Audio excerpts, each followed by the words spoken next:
Oke guys, kita kembali lagi guys. Sekarang planning saya mau ganti oil cooler ni. Jenis yang tube and fin ni. Yang ni flow dia lebih lancar lah sebab dia menggunakan tube. Saya akan gantikan dengan yang jenis ini guys. Ini dia punya flow mungkin dia lebih sejuk. Tapi dia punya flow ada perlahan sedikit berbanding yang ni lah. Yang ni direct flow. Kita tengok dulu. Sekarang saya mau cari tempat di mana mau pasang ni guys. Sebab nampak sempit lah.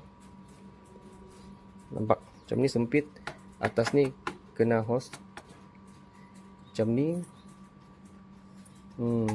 Okey, tidak apa, kita tengok dulu guys. Kita buka dulu ni.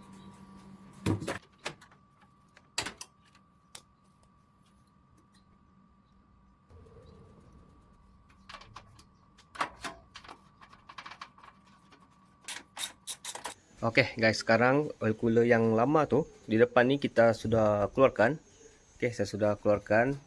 Sekarang saya buat mounting yang baru.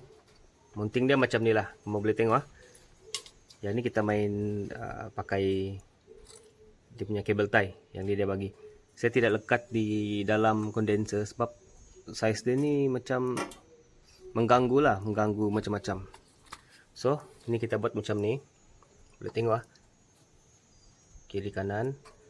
Yang ni dia ikat mounting ikut radiator dan condenser punya mounting.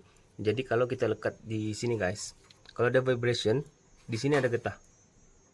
Jadi dia tidak harap dengan frame bracket depan ni. Okey. So bunyi vibration tu kita tidak akan dengar lah, harap-harap. Yang ni senang. Jadi ni tinggal pasang. Okey. Cuma di kawasan sini ni guys, ada kena potong sikit lah.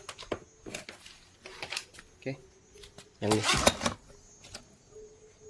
ada kena potong sikit sebab cooler ni dia akan masuk sedikit saja guys. Sedikit je macam ni. Okey, dia tidak kacau habis lah. Yang ni kita jangan buka lah, kita modify sikit, potong sikit lah macam tu. Yang ni pun sama juga, kita akan buat lubang untuk pipe ni keluar. Okey, dia jadi macam ni lah.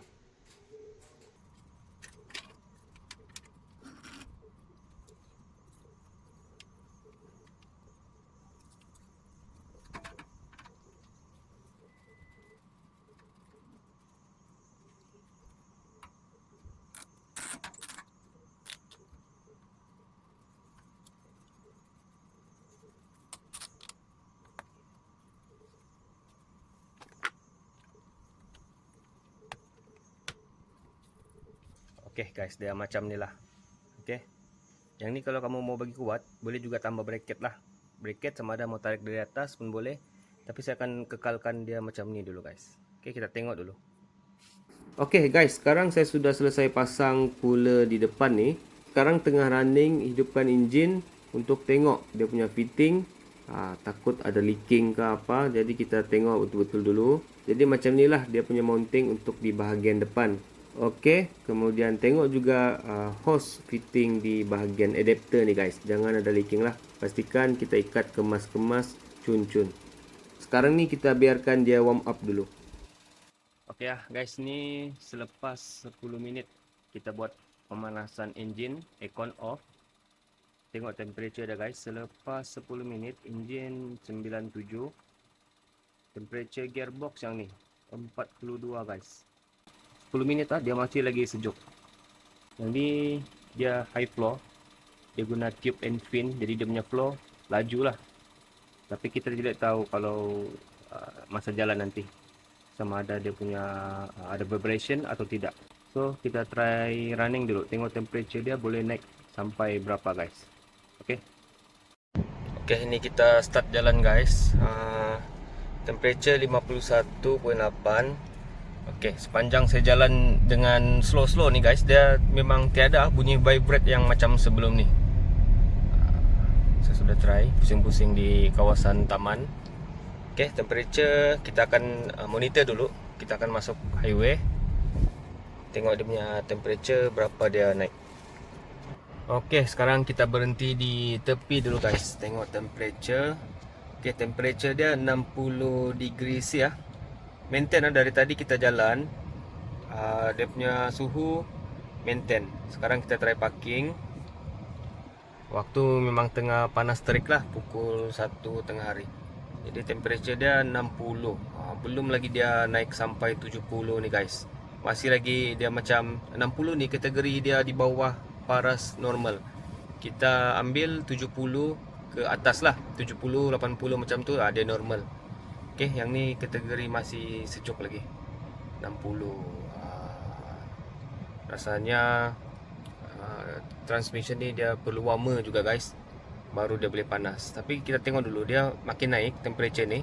Jadi kita try jalan lagi dan kita try tekan minyak sedikit guys. Tengok macam mana pergi.